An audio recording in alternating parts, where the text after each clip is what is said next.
Nathan oversees an international team spanning 8 languages in a dozen countries. He's always been a bookseller of some kind or another, starting part-time at Chapters and then joining their central category management team in 2006. In 2009, he joined Short Covers, which was Indigo's ebook initiative that later became Kobo. Please welcome Nathan. This talk is kind of a sequel. Last year, an elite group of keeners distributed among the crowd. Don't identify yourselves. We met in a much smaller room. We did it the day before Tech Forum. And we talked about a new frontier of data. As much as I want to just kind of leap off the last page of that slide deck, we should catch up, including my elite brethren who are already up to speed on this.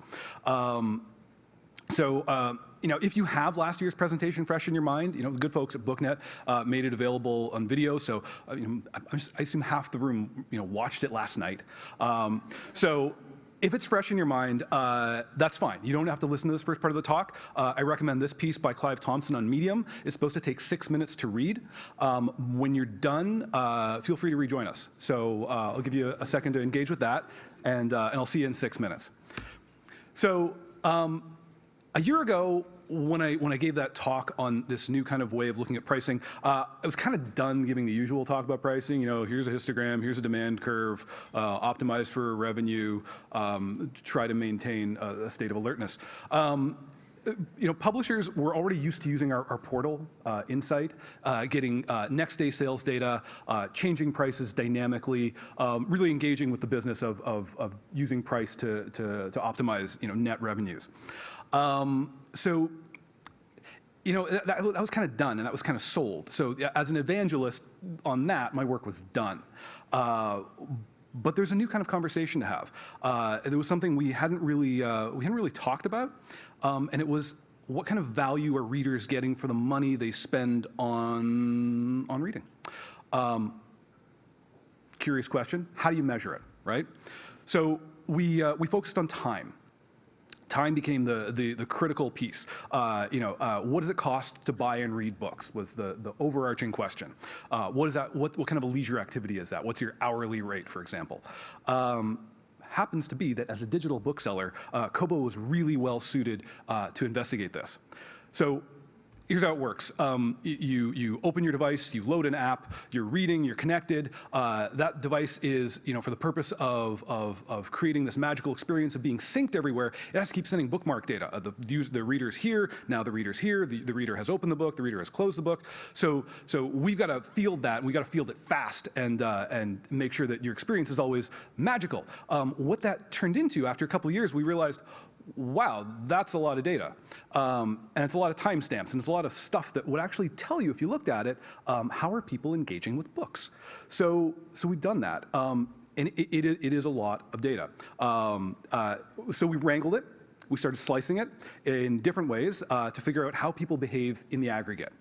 We want to answer some age-old questions, like, as we bump that bookmark along through the book, how long does it take to read a book? How long do people tend to read at a stretch? And how does it all break out by category? It's a whole bunch of questions, and measuring time is the key way to do it. So we focused on a small set of metrics right out of the email marketing and online retailing playbook. So we looked at open rate. Just as you would look at open rate for an email, we looked at open rate for books. Do people actually open the books they buy? More on that in a moment. We looked at completion rate. Do people get to the end of books that they open? And we, as readers, we all know that, yeah, mostly.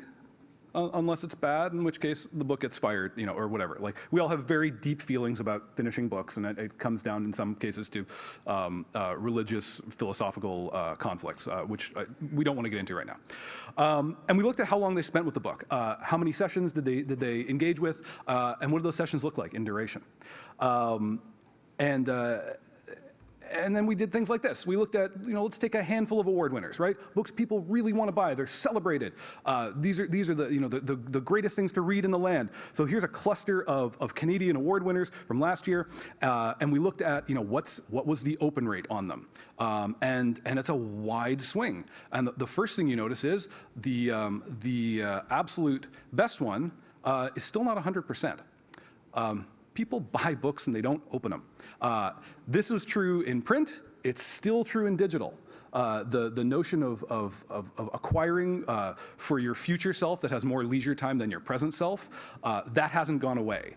We still believe our future selves have more time for leisure than we do. And that's wonderful because dreams are important. But there's this massive, massive swing. Remember, these are award winners. You've got 1 in 5 people who bought this actually got around to cracking it open. So they felt well enough disposed towards it to plunk over their money, but when it came time to spending their leisure time, they found something else to do. Fascinating, right? Scary. Is anyone scared? Show of hands. Anybody scared? Good. Pain means you're learning. I learned that a long time ago. It was painful. And then we go into completion rate. Okay, so fine. Among those who opened a book, what happens? And then we see a big swing here. Some people just not getting to the end of stuff. Some people just absolutely trundling along. Still, you don't get 100%. 2/3 is good performance. Again, a wide landscape of things. The data as we found it, remember, not as we tried to influence it, just what we found when we measured it for the first time. And then you get average sessions to complete. So you get little stories like, this one had such a low completion rate because it's really, really long. So this, a bunch of readers fell off here. And these two, as similar as they are, people felt really well disposed. They opened them, they completed them at the same rate. But this one was a lot longer. So when it comes down to which book was stickier, which was the more compelling epic, the prize goes here. No fault. Not to say this one should have padded the page count, but you get nuances like that in performance. Fascinating stuff, right? So we sliced it another way. We took price into consideration and looked at a landscape of readers getting different degrees of value from the money they spent on books. We saw, given the average sell price of top-selling categories, the cost per reading hour looks like this. There you go. There's your cost per reading hour. So given this is your average sell price, literary fiction, cost a premium. Biographies, cost a premium. Hardcover New York Times type nonfiction, cost a premium. Genre fiction is more of a deal. And as far as the cost per hour that you get out of it, the frugal choice is romance, friends. That's the budget-conscious reader is reading romance. These spendthrifts over here with their Gladwellian big ideas, as much as they're reading about economics, they're not practicing any of those principles in how they conduct their own finances. We also see a massive fall-off rate. So part of the reason these big ideas folks are paying so much is they're giving up.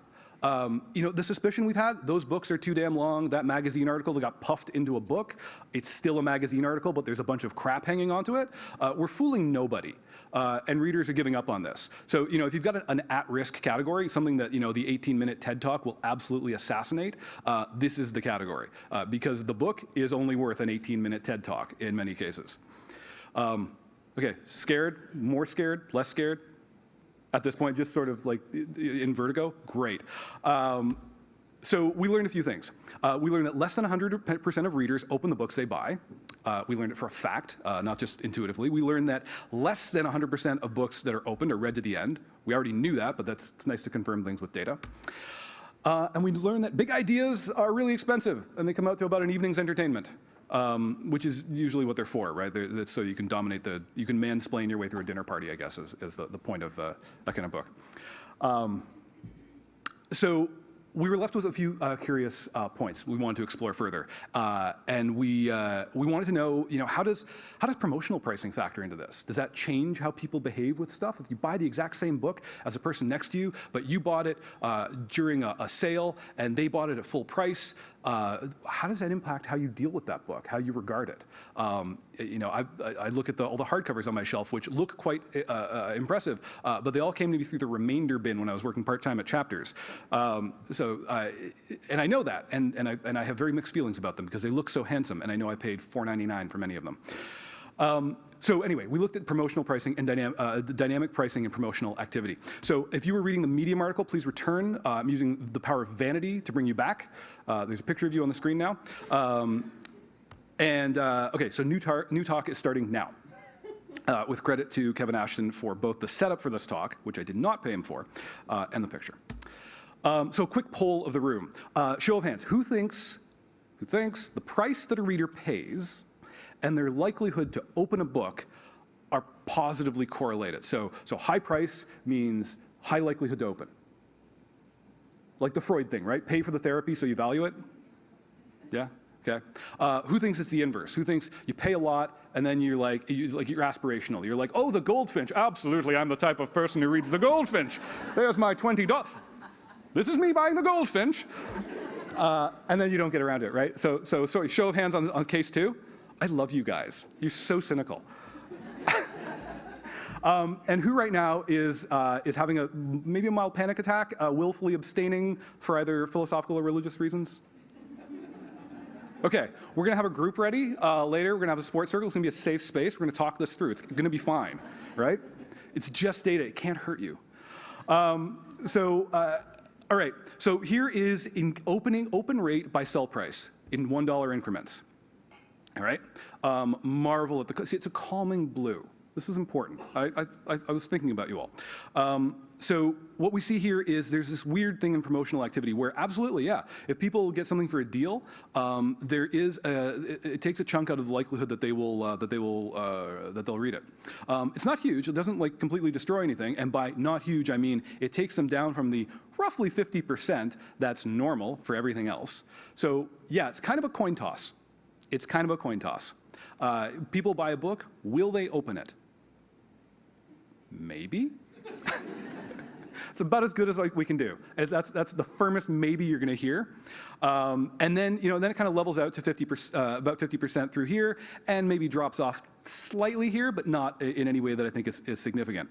So. Yeah, right? Crazy. Okay, so when people buy cheap stuff, the myth of the hoarder might be true. Might actually be a behavior that people exhibit.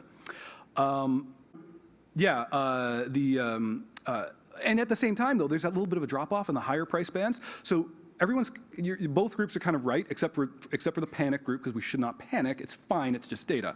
But groups A and B, yeah, the higher price does see a bit of a drop-off for open rate, and the lower price also. So there's kind of a happy thing going on here where people who pay about $10 for a book have the strongest likelihood of opening it. And here it's weighted by unit sales. So the most intense blue, the most deeply calming blue, is where all the unit sales go. So what you see here is also the higher price thing is actually fairly insignificant because there's just not that much action going on there in terms of unit sales. And then there's lots of promo stuff going on here, and here's this mushy middle of like mass market type pricing, and then you get into the front list here with a bit of a stretch up to there.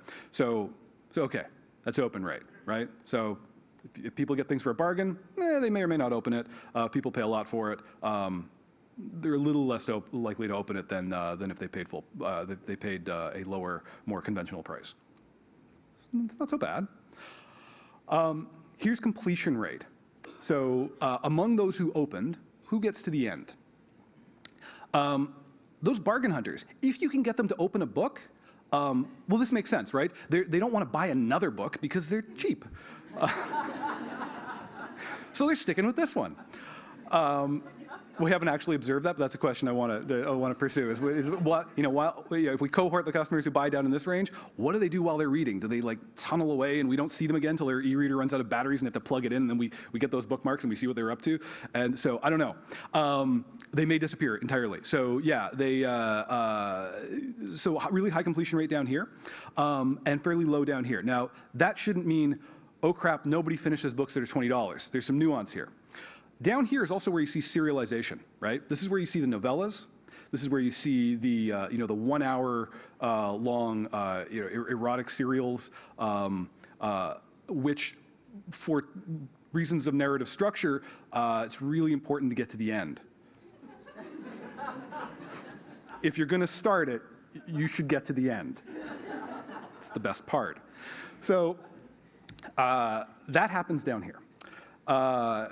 It would be too obvious to go for a drink of water right now because it would betray a certain level of discomfort. So I won't. I'll put that off to the next slide. And then completion rate kind of levels off and falls down here. And when you get up here, don't fault these people. They're doing one of two things. They're buying a box set. So, it's the complete Game of Thrones, and nobody, cast that stone if you're feeling brave for somebody not finishing Game of Thrones, because we all live in a glass house built by George R.R. Martin there. Like Ken Follett books, right? Like, life is only so long. So you've got your Neil Stephensons, your Ken Folletts, really epic long stuff here, as well as box sets that naturally people shouldn't get to the end of quickly.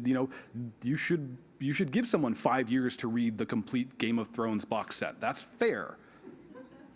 Stop judging. It can sit on Goodreads for as long as I'm reading it, and it's not a failure. And then you weight it by units, and you see, in fact, there's not a lot of box sets and expensive stuff being sold. So, the old pricing wisdom is true. That stuff tends to sell in this cluster down here, and you've got, and then the cheap stuff is here. So, like, the novella business is healthy, the serialization stuff is healthy. And that gets completed, and that kind of makes sense, right? So, relieved? I was relieved, because what I rolled up from this is, aside from like people aren't reading as many, people aren't reading the books that we thought they were reading. They're certainly buying the books, and you don't get a receipt every time somebody reads a book unless you're in a subscription service, and bear that in mind.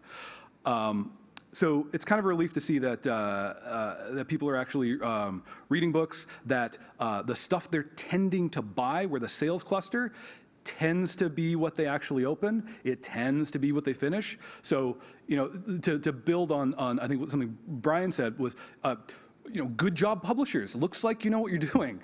The stuff that's selling the most is actually getting engaged with. So, engaging content, not a problem. It's being made. This is truly an exercise in optimization. So there was another figure we wanted to look at, though, besides open and completion, because it's a missing time figure. How many days pass before a book gets opened? So days to open is what we call it, and we look at this as a median. Because the question is, if a book's going to get read, how long does it have to hang around on that nightstand before that happens? And that's very, very curious, because we often strategically price for the purpose of stimulating a market for something that's going to come next, knowing only about half the people are going to read it, and if they get it on sale, maybe a lot less than half. And then completion is another thing, but when does that open rate, when does that figure take place? And here we go. So here's median number of days between purchase and open. Way down here, if you pay $1 for a book, you're probably going to let it sit for a while. Maybe you feel bad about it. I don't know. That's between you and your God. But then as you get up here, you get a stronger tendency for people to actually read things. You get into the serial stuff, which you're absolutely going to snap up right away. And then it kind of levels out. And if you're reading the y-axis, yeah, it levels out to about a month. About a month. So like a fine cut of meat. There's a certain hanging in the air, an aging process, if you will. To the purchased book, it's not ready to be read right away. That's for the uncultured. That's for the unsophisticated. The people who just can't wait. Real readers know, in the aggregate, you should wait about a month. But then you get down to the higher pricing. There's this really steep fall off of if you paid a lot for it. You're gonna get right in there. The stronger tendency to engage with it. Curious. I don't have a lot of hypotheses around that, but we do have, again, the unit weighting, and there's not much to hang a hypothesis on here. There's a lot less unit sales, and way more of the action is happening, of course, in that comfort zone we've got right back here. Okay. So With the aggregate data, as interesting as it is, and as fun as it is to kick around, it only takes us so far.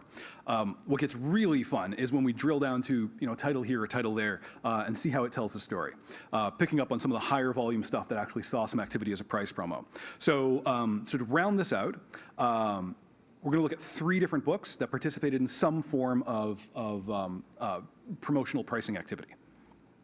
So, all right. Now, obviously, there's sample bias here. This is not a scientific conference, so I can do whatever I want,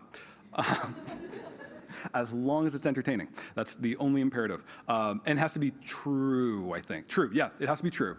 Now, we talked about this. Noah spoke with me about this. Okay, so here's how this book lived in the market. This is book number 1. Anonymized, I'm not going to tell you what it was. I'm not even going to give you hints. I'm probably going to use the wrong pronoun or not to talk about the author. So it was $12.99. That was a regular digital list price. Okay, got marked down to $2.99 quietly. Just happened. This is something that the publisher did for the market. $2.99 is the price, and we didn't do anything special with it. We just left it alone because we had scheduled it to be featured as a daily deal. For one day, we would shine a spotlight on this book alone and drive unit sales for it. Following that day, it carried on at $2.99 before returning to full price. Here's what happened. So that's how long people waited to open it. That's your median days to open. So the bargain hunters, if they were going to open it, they got to it right away, and right away being in about 2 weeks. So. Or a week and a half if they're daily deal people. But if they bought it at full price, it was the normal approximate 1 month. So that's interesting. But it's not terribly shocking. Huge difference across open rate. So the likelihood that they were even going to open it. So leaving aside, once they opened it, it was at this point in the calendar. The likelihood of opening it was far, far higher among people who paid full price, and they hit that golden 50%.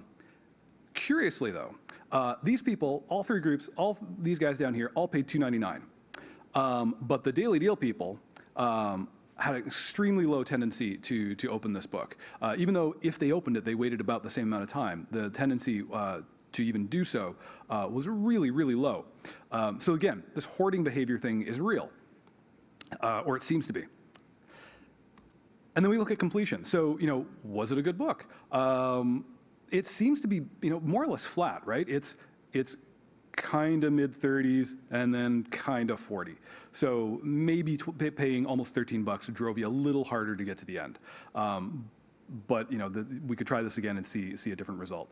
So yeah, so the quality of the book, once you're in it, you're in it. And it feels like the quality of the experience you're having as a reader kind of takes over. But whether you're going to get into it seems to have a lot to do, in this case it did, with what you paid for it. Now, before you pull all your books from daily deal promos, please don't get on the phone with my merchandisers and get on about that. I need to remind you or let you know that less than 25% of the units in this case actually sold at the full price. So as wonderful as it looks in full price land represents a fraction of the total. So we're into a game of funnel filling, right?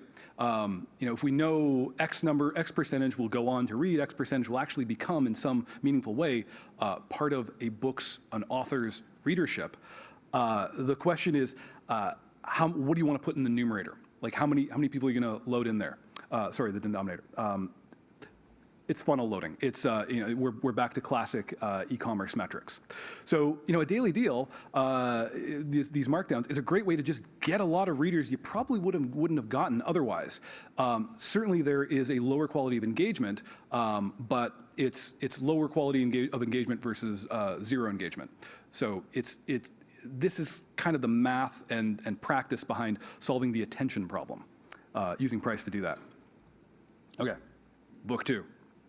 So this was a true one-day daily deal on a book that was $14.99. It was at the peak of its buzz. Everyone was reading this.